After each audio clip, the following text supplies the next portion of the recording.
रो मत, मैं हूं ना।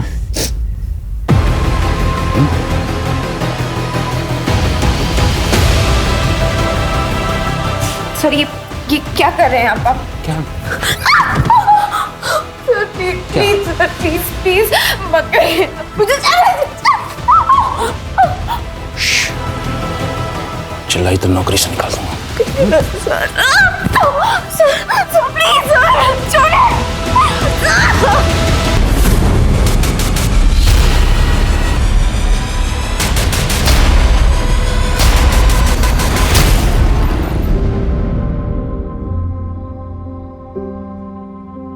मंजू, ये कितना गीला पोछा लगा रही है? लादी कब सूखेगी? 50 बार समझा चुकी हूँ।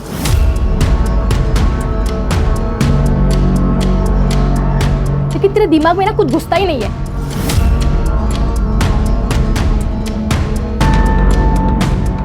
यूजलेस।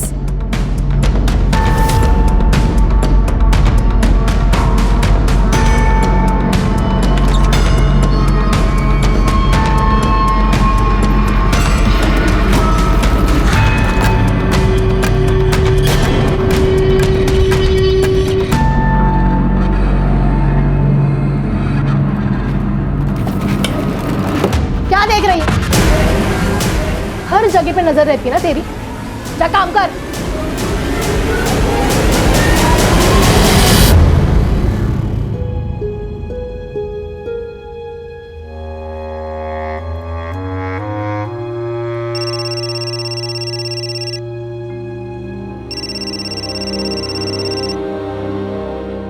किशोर, ताई का फोन है। कैसी है बेटा? मैं ठीक हूँ आई। पैसे मिल गए थे ना? एकदम सही समय पर।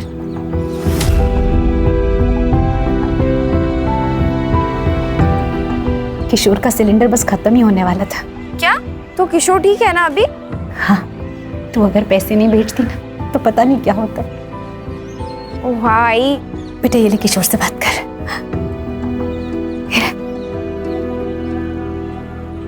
ताई अब मुझसे मिले कब आओगे?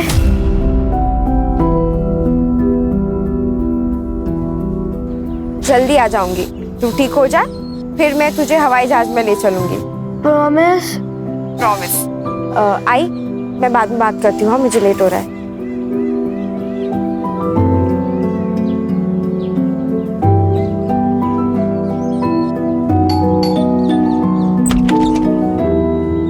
टाइम मिला तुझे वापस आने का?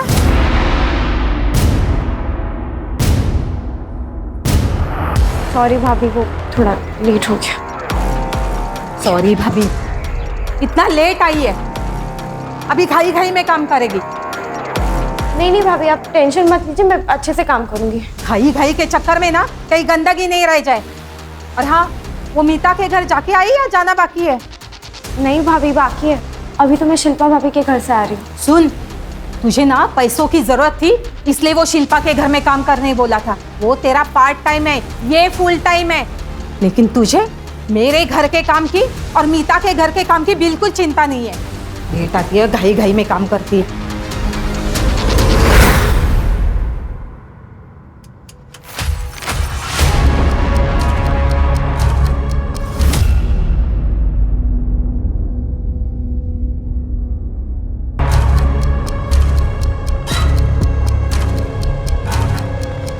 मीतू, मैं जा रहा हूँ। आई, मैं जा रही हूँ।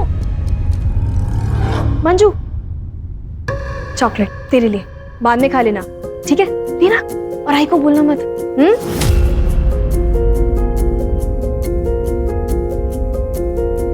बाय। अरे मंजू, तू आ गई? आजा। जी भाभी।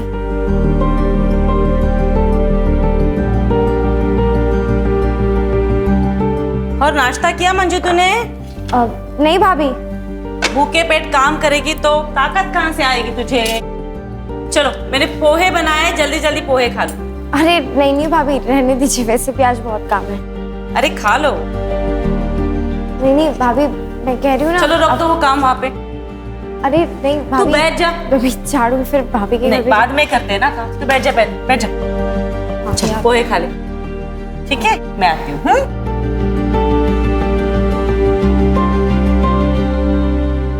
मम्मा, मेरी प्रोजेक्ट फाइल नहीं मिल रही है।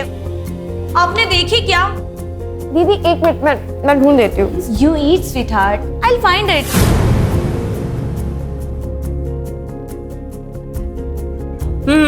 ये रही तुम्हारी प्रोजेक्ट फाइल। मैंने कल ही मंदिर में रखी थी। तुम्हें अच्छे मार्क्स आए ना, इसीलिए। मम्मा, आपका ही अंधविश्वास भी ना। आर्या, Yes. बेटा ready? Yes, yes. Come on, I will drop you to your college. Okay.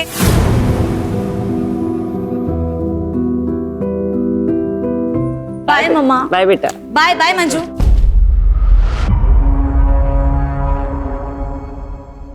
तू चिकन क्यों ले रही है? वो मैं जब बना रही थी तो आपने इसे साइड में रखा था तो मुझे लगा मिले होगा। तू कोई महारानी है क्या कि तेरे लिए मैं अलग से निकाल के रखूंगी? ये हमारे कुत्ते के लिए। तेरा खाना इधर है,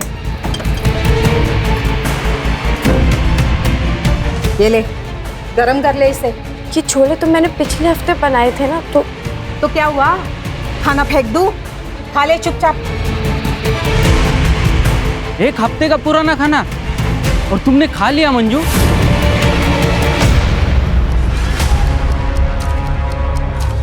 तो क्या करती? भूख लगी थी तो खा लिया। ये लोग ना भाइयों के साथ ऐसे ही बर्ताव करते। नीता भाभी, देविका, आर्या, नवीन सर, ये सब बच्चे, लेकिन बाकी सब तो हैवान है, हैवान।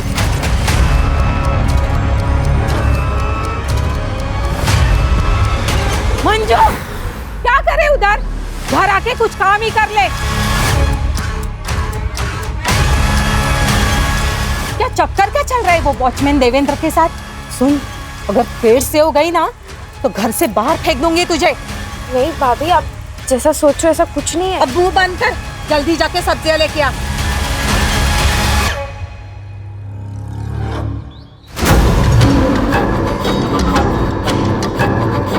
देखो दत्तू, तुम मेरा रास्ता छोड़ दो, ठीक है? ए, ज्यादा नाटक मत कर। अभी झाड़ियों में लेके जाऊंगा और अपनी मनमानी करूंगा, समझी क्या?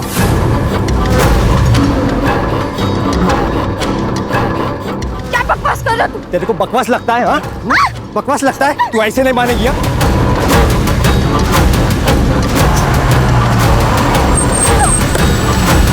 हाँ? छोड़ दे।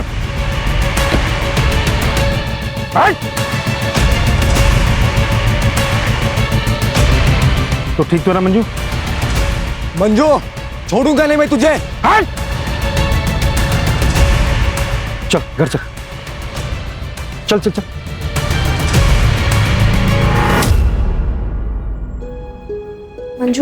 मंजू ऐसे मत रो, हिम्मत से काम लो। अच्छा हुआ बाई चांस नवीन वहां पे पहुंच गए थे, वरना पता नहीं वो गुंडा उसके साथ क्या करता। इतनी सारी मेड्स है जो काम करने बाहर जाती है, उन्हें तो कोई नहीं छेड़ता। सारे आशिक इसके ही पीछे लगे पड़े। तू नहीं उकसाया होगा ना उसे? यार बस करो ना। बस सारी गलती मेरी ही दिखती तुम्हें। मंजू एक काम कर, तू उठ, अंदर जाके आराम कर। हाँ, आराम कर जाके, सारे काम मैं करने बैठी इधर।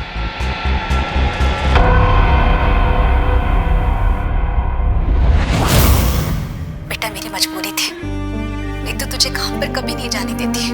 खुद मेहनत करके दोनों को पाल लेती, लेकिन किशोर को मेरी जरूरत है। और तेरे बाबा के बारे में तो जानती है ना, सारा पैसा दारू में उड़ा देते हैं। मुझे पूरा यकीन है एक दिन ये सारी मुसीबतें खत्म हो जाएंगी।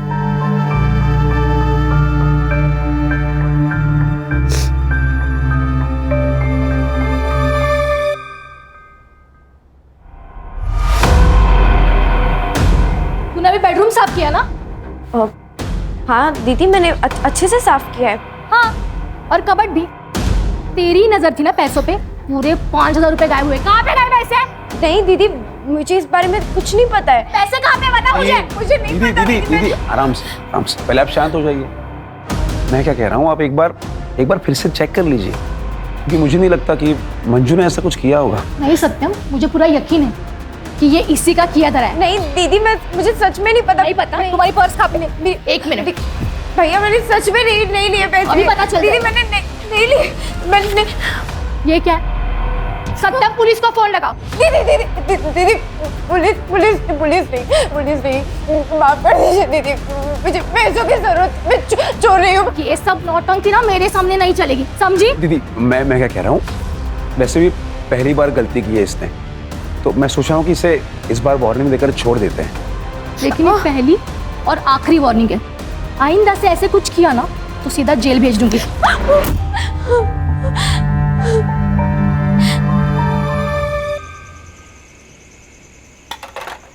मंजू क्या कर रही है? चलते। अरे लेकिन कहाँ? अरे यार मम्मा पापा देविका के पेरेंट्स के साथ बाहर गए, हम भी कहीं चल के पार्टी करते हैं ना।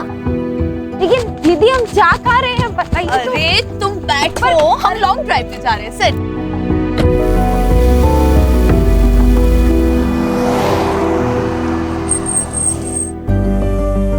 हाय कम।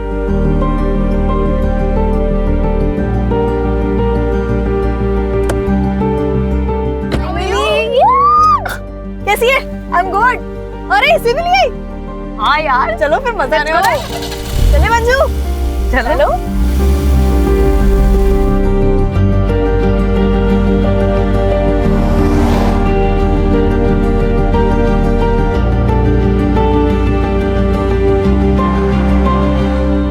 अरे हाँ से ना, ये हम कहाँ गए? एक सेकंड गाड़ी साइड में लगा। चरक लेना। दीदी मंजू सुनो, तुम यहाँ पे वेट करो, हम लोग बाहर देख कर आते हैं। ठीक है? लेकिन हाँ हम लोग आ रहे हैं। वेट करना।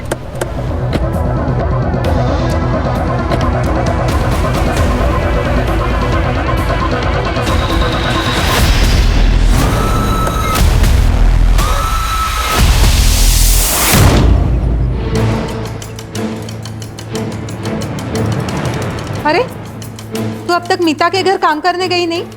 मैं अब वहाँ काम नहीं करती भाभी, मैंने आप पास ही में दूसरा छुट्टा काम ले लिया है। ऐसा क्यों? वहाँ काम बहुत होता है ना भाभी, इसलिए।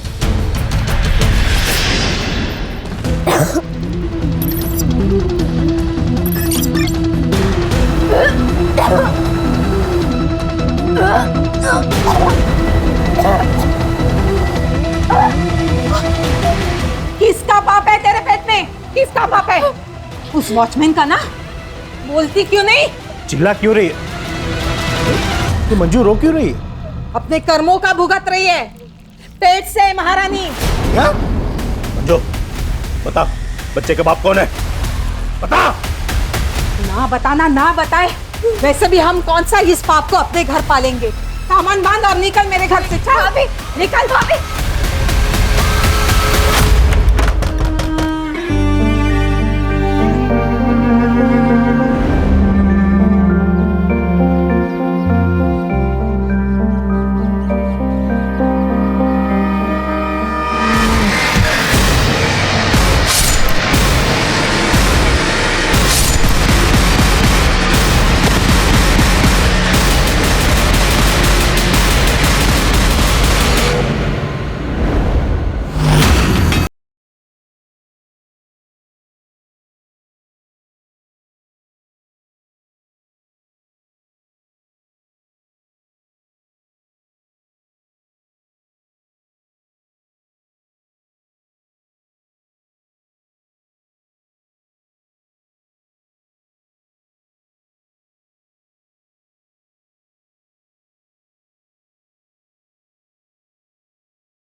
सर, पास के चौपटपट्टी वाले को नाले में थैलियाँ मिली है, इस थैली के अंदर बॉडी के टुकड़े मिले।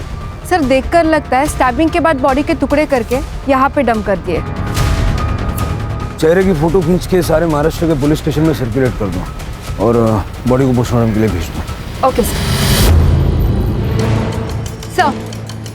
बॉडी आइडेंटिफाई हो गई है, मंजू काले नाम है, उम्र 17 साल। सर कुछ दिन पहले हिंजवड़ी पुलिस स्टेशन में उसने एक कंप्लेंट भी लिखवाई थी। सर मंजू घर में काम करने वाली बाई थी। उसने शिल्पा माथुर और उसके भाई सत्यम राठी के खिलाफ कंप्लेंट की थी कि वो उनको सैलरी नहीं दे रहे।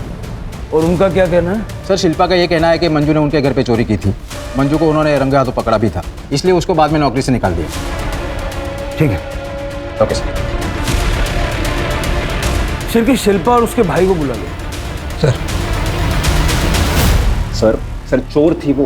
पहली बार मैंने उसे रंगे हाथों पकड़ा था। 5,000 रुपए निकले थे उसके पर्स से, लेकिन तब मैंने उसे वार्निंग देके छोड़ दिया। लेकिन कुछ दिनों बाद फिर से मैंने उसे 3,000 रुपए के साथ रंगे हाथों पकड़ा। फिर मैंने डिसाइड कर लिया कि उसे नौकरी से निकलना होगा। उस पर तरस खा के मैंने काम पे रखा था। 1 नंबर की कामचोर थी वो, काम पे कम और घर के बाकी सामानों पे ज्यादा नजर थी उसकी। और तो और सर थोड़ी मूडी भी थी। इन लोगों को बस मुफ्त का पैसा चाहिए होता है। वैसे तो मंजू मेनली नवीन और बलराज के घर पे काम करती थी, पर उसे पैसों की बहुत ज़रूरत थी, इसलिए मैंने उसे पार्ट टाइम जॉब पे रख दिया था। पर मुझे क्या पता था कि वो हमारे घर पे ही चोरी करेगी। गणेश भाई, सर मंजू जहाँ जहाँ काम करती थी ना, वहाँ के एड्रेस जरा लिखवा दीजिए।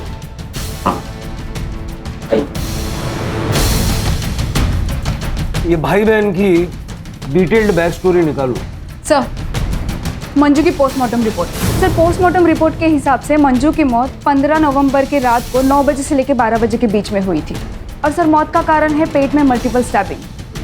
सर उसके बाद में उसके शरीर के टुकड़े किए गए, कुल्हाड़ी या किसी ऐसे ही चीज़ का इस्तेमाल किया गया है। और सर मर्डर के समय वो 6 वीक प्रेग्नेंट थी। मंजू के माँ बाप को बुला के उसकी पहचान करवाओ, और ये जहाँ जहाँ वो काम करती थी उसे जाके मिलते हैं। ठीक है सर। हमें नहीं पता पिछले 1 महीने में उसके साथ क्या चल रहा था। हाँ सर, हमारे यहाँ पे उसने काम करना बंद कर दिया था। और वो नीतू, उसके पास तो वो काम करती थी। नीतू हमारे यहीं पे बगल में रहती है सर। हमारे फैमिली फ्रेंड्स हैं वो। तो उसने आपके घर से काम क्यों छोड़ दिया? पता नहीं सर, हम तो उसके साथ बहुत अच्छे से व्यवहार करते थे। इनफैक्ट मैंने उससे कारण भी पूछा, पर उसने कुछ भी नहीं बताया। आपको पता था मंजू प्रेग्नेंट थी? नहीं सर, मुझे तो पता ही नहीं था। मुझे तो तब पता चला जब नीतू ने उसको काम से निकाला। प्रेग्नेंट थी वो, और बता भी नहीं रही थी कि बच्चा किसका है। हमारे घर में जवान बेटी है, उस पर क्या असर पड़ता, इसलिए मुझे उसे काम से निकालना पड़ा। मंजू ने आपको बताया था वो कहाँ जा रही है? अपने गांव अंबे गांव जाने वाली थी वो, अब 1 हफ्ते पहले, है ना? हाँ। आपको पता मंजू का रिलेशन किसके साथ था? मेरा मतलब है उसके बच्चे का बाप कौन होगा? मुझे पक्का यकीन है वो हमारा वॉचमैन ही है। देवेंद्र नाम था उसका। घंटों बातें करते रहते थे वो। एक दिन तो मैंने देखा था मंजू के गले में हाथ डाल के खड़ा था वो। मंजू, अंदर आ जा, क्या करे उधर? हमारा शक तो तब गहरा हुआ जब मंजू के जाने के अगले दिन ही देवेंद्र ने भी काम पे आना बंद कर दिया। उसने सोसाइटी के सेक्रेटरी को बताया कि उसे कहीं और जॉब मिल गई है। मंजू की किसी के साथ कोई दुश्मनी, लड़ाई झगड़ा ऐसा कुछ था? नहीं सर, उसकी तो किसी से भी कोई बातचीत नहीं थी। वो तो अपने आप में ही रहती थी। ये वॉचमैन का क्या नाम बताया आपने? देवेंद्र यादव। उसका नंबर दे दीजिए। सर, देवेंद्र यादव ने बताया कि वो सातारा में जॉब करता है। उसने कहा कि कल वो थाने आ जाएगा। और सर, ये शिल्पा के भाई सत्यम को जुए खिलाता है। इसने बहुत सारे लोगों से पैसे भी उधार ले रखे हैं। इतना ही नहीं, इसने बहुत सारे लोगों से मारपीट भी किया है। मतलब हो सकता है कि पैसों का जोल सत्यम ने किया और इल्जाम मंजू पे डाल दिया। लेके आओ इस सत्यम को। तो तूने शिल्पा से पैसे नहीं चुराया? सर वो मैंने कहा ना सर, मैंने कोई पैसे नहीं लिए सर। चोरी तो मंजू ने की थी सर। तो फिर मटके वालों को 10,000 कहाँ से दिए? कहाँ से दिया 10,000?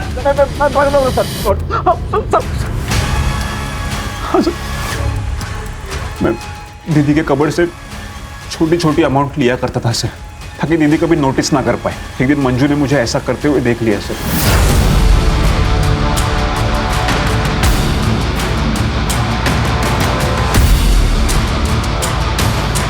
लोग मेरे पीछे पड़े थे सर कि मुझे उनके पैसे देने थे, इसलिए सर एक दिन मैंने सीधे 5,000 रुपये निकाल लिए। और फिर दीदी को शक हो गया ना, इसलिए मैंने वो पैसे फिर से मंजू की पर्स में रख दिए और फिर दीदी को मंजू की पर्स से वो पैसे मिल गए सर। फिर भी मैंने दीदी से कहा था सर मंजू को एक और मौका देने के लिए। बोला बनता है। इसका डीएनए सैंपल लो और शहर से बाहर जाना नहीं, अच्छे बच्चे की तरह घर में रहना। चल इसका सीडीआर और लोकेशन निकल लो, देखो 15 नवंबर की रात को था। सर मंजू के घर वाले आए, उन्होंने बॉडी आइडेंटिफाई कर ली। मंजू हमारी पहली और आखिरी उम्मीद थी साहब, तो वो भी चली गई। हमारी बच्ची कभी घर पहुंची ही नहीं। आपको पता है आपकी बेटी 6 वीक से प्रेग्नेंट थी, या उस बच्चे का बाप कौन था? क्योंकि नवीन और बलराज की फैमिली का कहना है कि मंजू को भी नहीं पता था कि उस बच्चे का बाप कौन था। झूठे है सबके सब। मंजू को मालूम था, तभी तो उसे सुनसान जगह ले जाकर तमंचा दिखाकर उसका बलात्कार करवाया गया। मेरी बच्ची की जिंदगी को बर्बाद कर दिया। आपको यकीन है कि ऐसा ही हुआ था? कैसी बात कर रहे हैं साहब? आप खुद भी सोचिए ना साहब, कोई भी माँ बाप अपनी बच्ची के बारे में जानबूझकर ऐसी बात करेगा? साहब हम दोनों वहां बात करने भी गए थे उनसे, जब मंजू ने हमें बताया। बहुत हो गया, झूठा इल्जाम मत लगाना हमारे ऊपर। और हमारी बच्ची झूठ क्यों बोलेगी? हम लोग का साथ देने के बजाय तुम लोग हमें झूठा बोलते हो। लेकिन हम ऐसा क्यों करेंगे? Rape on gun point? Manju झूठ मत बोल, टेल देम ट्रूथ। करत सकते ये दोनों ने मेरे साथ गलत किया है। अरे किया होगा तभी तो बोल रही है ना। उन दोनों लड़कियों ने अपनी गलती मानने से इनकार कर दिया और उनके घर वालों ने मामले को रफा दफा करने के लिए मंजू को हर महीने 25,000 देने का वादा किया। आई बाबा मुझे घर ले चलो ना, मुझे यहाँ काम नहीं करना है। हम जाके पुलिस कंप्लेन कर देते हैं ना। तूने सुना नहीं क्या कहा उन्होंने? 25,000 रुपए महीना। किशोर को ठीक करना है या नहीं? बेटा बाबा एकदम ठीक कह रहे हैं, मैं तुझे घर ले जाती, लेकिन अगर किशोर को ठीक करना है ना तो तुझे काम करना पड़ेगा। मजबूरी है हमारी। मान जा। वो आखिरी बार था जब मैंने अपनी बच्ची को गले से लगाया और दत्तू तो उसे पहले से ही परेशान कर रहा था। ये दत्तू कौन है? एक आवारा लड़का है साहब, उसी एरिया का, जो जब भी घर से बाहर निकलती थी उसे छेड़ता था। एक बार तो नवीन साहब ने भी बचाया। तो आपने पुलिस कंप्लेंट नहीं की? मंजू करना चाहती थी साहब, लेकिन बदनामी के डर से मैंने उसे रोक दिया कि कहीं काम न चला जाए। जब पता नहीं मंजू चली गई, अब हमारा क्या होगा? मेरे को तो डर है साहब कि मेरा किशोर भी मेरे को छोड़ के चला जाएगा। बिलीव मी सर, मंजू बहुत हार्ड वर्किंग थी, उसके लिए बुरा लगता था, इसलिए मैं और देविका उसे घुमाने लेके गए थे ताकि उसे अच्छा लगे। फैक्ट सर वो तो हमारे साथ एंजॉय भी बहुत कर रही थी सर। उसके बाद देखा कि हम लोग रास्ता भटक गए, फिर हम किसी से रास्ता पूछने के लिए भी उतरे। सामने एक छोटा सा स्टॉल था, फिर खाने पीने के लिए हम लोग सामान लेकर आए। देखा मंजू बहुत रो रही है और उसने कहा कि उसके साथ किसी लड़के ने ज़बरदस्ती करने की कोशिश की और पता नहीं सर वो हमें ब्लेम करने लगी और ये बोल के कि हमने गन पॉइंट पे रख के उसका रेप करवाया, जबकि सर उस वक्त हम वहाँ थे भी नहीं। एक्जैक्टली सर, और पूरे रास्ते हम उससे पूछते रहे कि कौन था, किसने किया, पर सर वो हमें ब्लेम किए जा रही थी। और तो और सर घर जाने के बाद तो बहुत बड़ा बवाल हुआ। हमारे पेरेंट्स हमसे ही झगड़ने लगे और हम पे ब्लेम करने लगे। सर उस दिन बहुत गर्मा गर्मी, इसलिए हम लोगों ने डिसाइड किया कि हम मंजू की सैलरी डबल कर दें ताकि हमारे परिवार और हमारी बच्चियों को कोई प्रॉब्लम हो। सर तब जाके उसके पेरेंट्स माने। सर उनका तो पूरा प्लान था हमसे पैसे ऐंठने का। वो उनका बेटा पता नहीं बीमार है भी या नहीं, पूरा खानदान झूठा है सर। सर आपको क्या लगता है क्या सच है? देखो इस वक्त कौन सच बोल रहा है कौन झूठ बोल रहा है ये बता पाना मुश्किल है। इस सारे परिवारों की छोटी से छोटी डिटेल निकालो। ये ठाकुर और विर्क फैमिली के बारे में कुछ बता सकती हो? हाँ मैडम, ये हर फंक्शन में तो ये लोग सबसे अच्छे से बात करते हैं, लेकिन नीतू और मीता बहुत अच्छे दोस्त भी हैं। जैसे उनके पति की आपस में दोनों की दोस्ती है, और हाँ वो दोनों आपस में बिजनेस पार्टनर भी हैं मैडम। मीता थोड़ा सा खराब बोलती है लेकिन सबसे सही रहती है, लेकिन वो जो नीतू है ना वो ना थोड़ी नकचड़ी है मैडम, पता नहीं कहाँ की महारानी समझती है अपने आप को। नवीन तो एकदम अच्छा आदमी है सर, क्या कम बोलता है लेकिन एकदम फ्रैंक और ओपन माइंडेड है सर। और वो बलराज वो तो एकदम का लिक्चर है सर।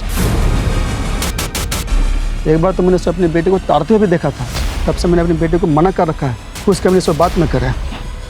मैम मैं बस हाय हेलो करती हूँ आर्या और देविका से, उससे ज़्यादा मेरी कोई दोस्ती नहीं है, लेकिन वो दोनों हमेशा साथ रहती है। और मैंने सुना है कि वो दोनों साथ में पार्टी करती है और ड्रग्स भी लेती है।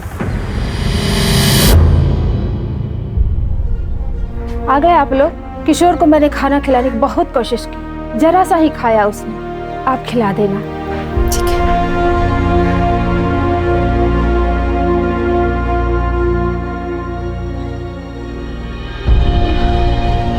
आई बाबा, अब ताई वापस कभी नहीं आएगी ना?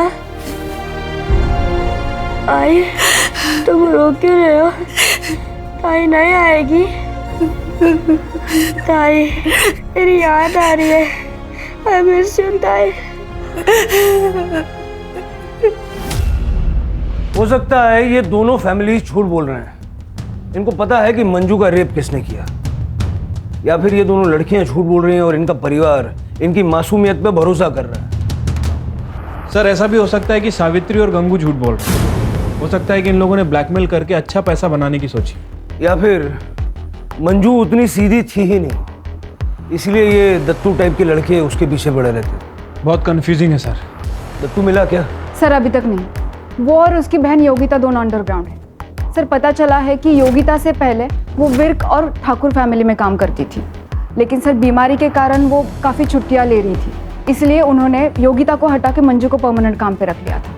मतलब योगिता के पास भी मंजू से बदला लेने का मोटिव था। ये भाई बहन को जल्द से जल्द ढूंढो। सर वॉचमैन यादव आ गया। ऐसा कुछ भी नहीं था साहब, आप भी उन लोगों की तरह गलत समझ रहे हो सर। वो मेरी बहन जैसी थी। बहन, मुंह बोली बहन, ये सब बहाने बहुत फालतू लगते हैं। बात समझ में आ रही है? सर कसम खा के कहता हूँ साहब, उसको मैं बहन मानता था। उसके जाते ही तूने जॉब क्यों छोड़ी? सातारा में अच्छी जॉब मिल गई थी और पेमेंट भी अच्छी थी, इसलिए मैंने वो जॉब छोड़ दी। और साहब ये तो इत्तेफाक था कि मंजू ने और मैंने साथ में जॉब छोड़ी। साहब जाते वक्त मंजू ने मुझे बाय भी नहीं किया। मंजू का मर्डर हो गया है और तुझे बाय की पड़ी। हाँ? नीतू विर्क ने बताया कि मंजू की प्रेगनेंसी का जिम्मेदार तू है क्या? अब ये मत बोलना कि तुझे पता नहीं था मंजू प्रेग्नेंट थी। नहीं साहब, मुझे पता था। नीतू मैम ने मुझसे बात की थी जब उनको पता चला कि मंजू प्रेग्नेंट थी। सच बता यादव, तूने ही मंजू को प्रेग्नेंट किया है ना? नहीं मैम साहब, वो मेरी बहन जैसी है, पर मुझे पता है वो किसकी वजह से प्रेग्नेंट है। किसकी वजह से? नवीन साहब। मैडम 1 महीने पहले नवीन साहब ने उसके साथ रेप किया था और इसी वजह से मंजू ने उनके घर का काम छोड़ दिया था। ये बात मुझे खुद मंजू ने बताई थी। भाई यादव, मानना पड़ेगा, कहानियाँ बहुत अच्छी सुनाता है, लेकिन पुलिस के आगे कहानी सुनाने पे तालियां नहीं तमाचे मिलते हैं। कसम खा के कहता हूँ साहब, मुझे ये बात मंजू ने बताई थी। मुझे मंजू पे पूरा भरोसा था। वो बहुत खुददार और प्यारी लड़की थी साहब। वो अपने परिवार के लिए दिन रात काम करती थी। उसको अच्छी ज़िंदगी मिलनी चाहिए थी साहब, उसके खुशी को मत छोड़ना। याचा DNA सॅम्पल घेऊन मग याला पाठवा जा। तो यादव सच बोल रहा है ना, या झूठ? देवेंद्र ने मुझे बताया था कि नवीन ने मंजू का रेप किया था। मैंने ये बात मीता को भी बताई थी और बाद में मेरे हस्बैंड ने भी मुझे कंफर्म किया था। मतलब तुम भी ये बात पहले से जानते थे?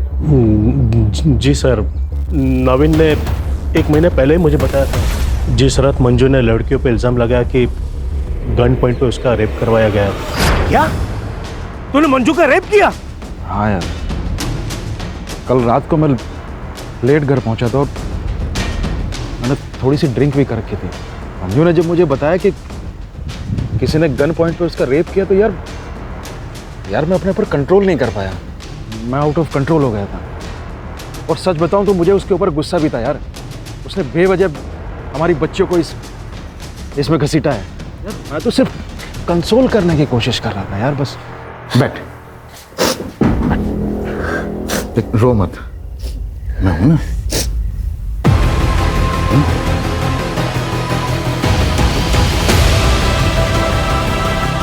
सर ये क्या कर रहे हैं आप? क्या? Sir please sir, please please मत करिए मुझे। चिल्लाई तो नौकरी से निकाल दूंगा। सर प्लीज सर छोड़िए।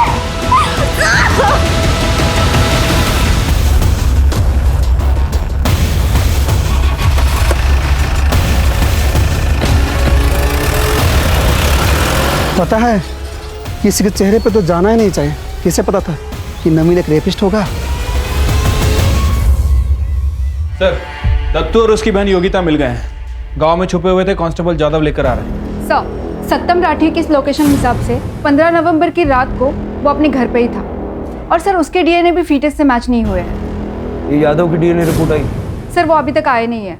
और नवीन की डीएनए रिपोर्ट भी पेंडिंग है। फीटस का डीएनए से मैच होना बहुत इंपॉर्टेंट है नवीन से। हमें पता चला कि तुझे मंजू से प्रॉब्लम थी, क्योंकि तेरे सारे काम वो ले रही थी और इसीलिए तूने उसका मर्डर कर दिया। नहीं, मैंने ऐसा कुछ नहीं किया। और तू हीरो, तूने मंजू का रेप किया ना? अपनी दीदी का रास्ता साफ करने के लिए उसका मर्डर कर दिया, बोल वरना। नहीं साहब, वो सब तो मैं ड्रामा कर रहा था उसको डराने के लिए। रेप किया? मैं तो उसको जिंदा जलाने के लिए बोलता था। तू मुझे जलाना चाहता है ना, मेरा रेप करना चाहता है ना, तो ठीक है, एक काम कर, तू ना मुझे मार ही दे, पर तू मुझसे एक वादा कर कि मेरे मरने के बाद तू मेरे भाई का, उसके इलाज का और मेरे आई बाबा के 2 वक्त के रोटी का इंतजाम करेगा। क्योंकि अगर मैं नहीं रही ना तो मेरे पीछे उनके देखभाल के लिए कोई नहीं है। बोल, करेगा तू ये सब? हाँ, मुझे मंजू से प्यार हो गया था। मैं 1-2 बार उसको मिलने के लिए गया था। मैं तुझे बहुत चाहता हूँ। शादी बनाएगी तू मेरे साथ? तुम मेरे बारे में कुछ जानते नहीं हो, तो फिर नहीं पता मेरे साथ क्या हुआ है। बहुत गलत हुआ है मेरे साथ। मुझे जानना भी नहीं है। वो जो उस दिन कार में जो हुआ था उसे भूल जा। क्या? तुम्हें कैसे पता कि उस दिन मेरे साथ? हाँ, ये जो मंजू ने इल्जाम लगाया था कि गन पॉइंट पे किसी ने उसका रेप किया, ये बात सच है? हाँ साहब, जिसने उसका रेप किया था वो ड्रग बेचता है। अच्छे से जानता है अपन उसको, दोस्त है मेरा। मैंने एक बार उसको मंजू के बारे में मेरे मन की फीलिंग्स को बताया था और उसको मैंने मंजू का फोटो भी दिखाया था। तब वो थोड़ा अलग ही बिहेव करने लगा। वो मेरे को बोला कि मैं मंजू के बारे में एक बार सोच लूँ, क्योंकि उसको गन पॉइंट पे मंजू के साथ रेप करने के लिए फोर्स किया गया था। साहब ये सुनकर मैं तो सदमे में चला गया। मैंने उसको पूछा, पर उसने नहीं बताया कि किसने उसको फोर्स किया। बोला कि वो कस्टमर था। कहाँ मिलेगा ये गोपी?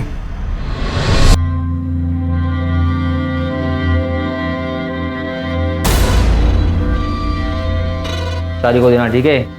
चला, और माल किधर गया? अरे गोपी, चल तेरे से कुछ बात करने का है। कौन है रे तू, और क्या बात करना है तेरे को? वो गन पॉइंट वाला मर्डर केस है ना, उसके बारे में। साहब, आर्या और देविका सिर्फ लेस्बियन नहीं बल्कि एक नंबर की नशेड़ी भी थी। बहुत एडजस्ट किया उन दोनों के वास्ते। अमाउंट बहुत ज़्यादा हो गया था। मैंने बोला पहले का अमाउंट क्लियर करो, फिर माल मिलेगा। फिर साहब वो लोग ने 1 महीने पहले एक सुनसान जगह पे बुलाए थे साहब।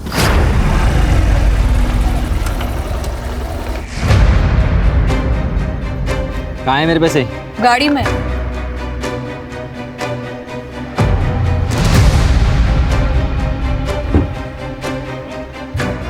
अबे ये क्या है? कहाँ है मेरे पैसे? अबे यही है तेरा पेमेंट, चल भरपूर ले। क्या क्या कर रहे हो तुम लोग?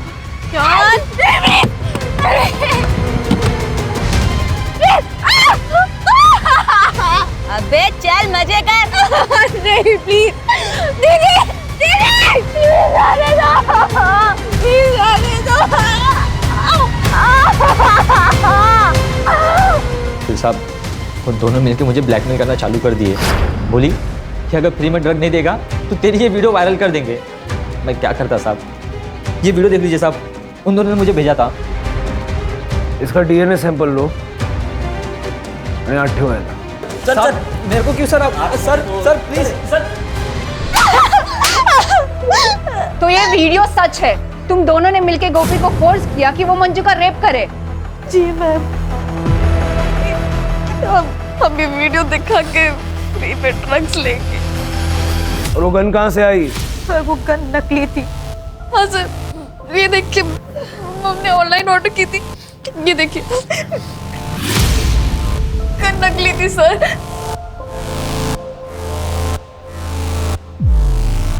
और इसके बारे में क्या कहना है?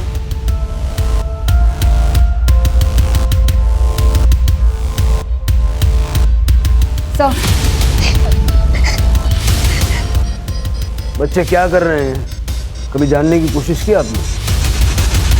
सारे माँ बाप को लगता है कि हमारे बच्चे बहुत अच्छे हैं, बहुत सीधे हैं, लेकिन बच्चों की हरकतों पर नजर रखने की जिम्मेदारी भी माँ बाप की होती है. क्यों चला तू किन्ना? चलो.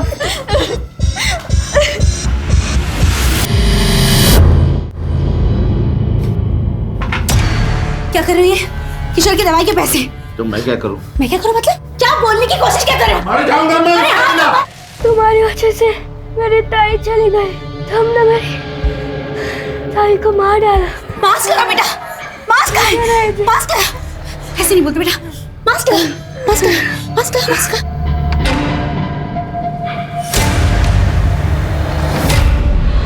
सर अभी तक जितने भी डीएनए सैंपल लिए किसी के भी सैंपल फीटस से मैच नहीं हो रहे. यादव, गोपी, दत्तू, यहाँ तक कि नवीन के भी सैंपल मैच नहीं हुए. तो बच्चा किसका था और मंजू को किसने और क्यों मारा? जिस तरह से आर्या और देविका का सैडिस्टिक नेचर है, ये दोनों भी मंजू को मार सकते हैं. लेकिन पड़ोसियों के मुताबिक जिस रात ये मर्डर हुआ, ये लोग देर रात तक पार्टी कर रहे थे. चल के हो सकता है कि कोई ऐसा है जिस पे अभी तक हमारा शक नहीं गया या जो हमारे सामने ही नहीं आया. सर, यादव का वीडियो कॉल आ रहा है. उठाओ. हाँ यादव. सर काम से छुट्टी नहीं मिली सर, इसलिए मैं पुणे नहीं आ पाया. पर मुझे कुछ बहुत ज़रूरी चीज़ बतानी थी सर, जो मुझे मंजू ने बताई थी. वो कार में जो रेप हुआ था ना, उसके पहले वो कुछ दिन के लिए अपने गांव गई थी और वापस आने के बाद वो अपनी माँ से बात कर रही थी. तब मैंने सुना था. आई तो आत्महत्या करने के बारे में सोच भी कैसे सकती है? अच्छा हुआ बाबा वहाँ समय पर आ गए और तुझे वो पेस्टिसाइड पीने से रोक लिया. तुझे पता भी है तेरे बाद किशोर का क्या होगा, कौन देखभाल करेगा उसकी. तू दोबारा ऐसा कदम नहीं उठाएगी. चल फोन ठेवते. मंजू क्या हुआ? तेरी आई अपनी जान क्यों लेना चाहती है? क्योंकि मेरे साथ जो हुआ है उन्हें ऐसा लगता है कि उन सबकी जिम्मेदार वो है. क्या हुआ है तेरे साथ? मंजू अब घर चलेगी महारानी. तुम्हें अंदाजा है सावित्री ने अपने आप को खत्म करने की कोशिश क्यों की? नहीं सर, इस बारे में हमारे बीच में कोई बात नहीं हुई सर, और मैं भूल भी गया था सर. ठीक है, thanks Yadav. Yes sir. Ambegaon चलने की तैयारी करो शिरके. सर. कंकु मेरा दूसरा पति है सर. 12 साल पहले नदी में डूबने की वजह से मंजू के बाबा की मौत हो गई थी. मंजू 5 साल की थी. 1 साल बाद मैंने कंगू से दूसरी शादी की, क्योंकि वो मंजू को अपनाने के लिए तैयार था. लेकिन 1 नंबर का बेवड़ा निकला कमीना. दारू और सेक्स के अलावा उसे और कुछ सोचता ही नहीं. किशोर के बाद ऑपरेशन करा लिया क्योंकि मुझे दूसरा बच्चा नहीं चाहिए था. 1 महीने पहले मंजू हमसे मिलने आई थी. मैं बाजार गई थी कुछ सामान लेने. जब लौटी तो देखा मंजू. मंजू, मंजू. मैं उसे संभाल नहीं पाई और अगले दिन वो काम पे चली गई. अब पति के खिलाफ पुलिस में रिपोर्ट तो नहीं कर सकती थी ना. फिर मुझे लगा कि मैंने अपनी बच्ची को धोखा दिया, इसलिए मैं जीना नहीं चाहती थी. लेकिन गंगू ने मुझे बचा लिया.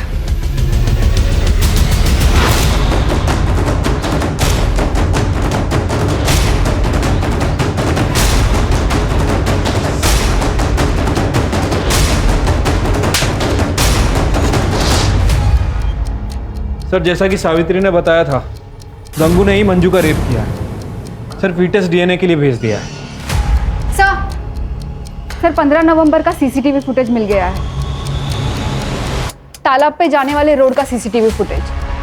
सर 15 तारीख की शाम को 5 बजे के आसपास नवीन की गाड़ी यहाँ से गुजरी है।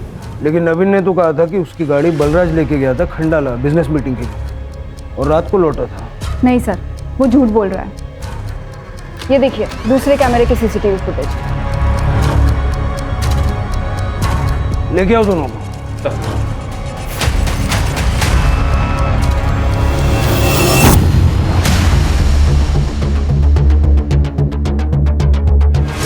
हाँ सर, मैंने शंकर को सुपारी दी थी मंजू को मारने की। नीता भाभी, मुझे अम्बे गांव तक छोड़ने के लिए थैंक यू। हाँ, इट्स ओके मंजू, और अपने पैसे के लिए चिंता मत करना। मैंने नीतू से बात की है, वो तुम्हें पैसे दे देगी।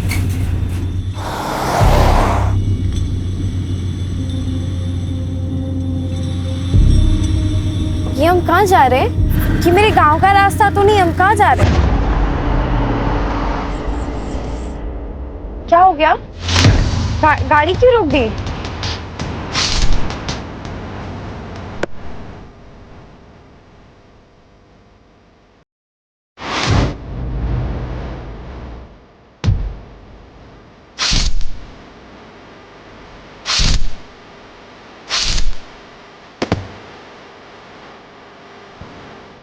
सॉरी मंजू, तुम्हारा जीना मेरे लिए और मेरे परिवार के लिए खतरे से खाली नहीं है। सर, मुझे डर लग रहा था कि उसकी प्रेगनेंसी की बात कहीं बाहर ना आ जाए। शर्म नहीं आई? एक महिला होके तुमने अपने पति के घिनौने काम को छुपाने की कोशिश, यहाँ तक कि मंजू का खून कर दिया। और वैसे तुम्हें बता दूं, मंजू के पेट में जो बच्चा था नवीन का नहीं था। लेके जाओ इनको। चलो मैडम, चलो।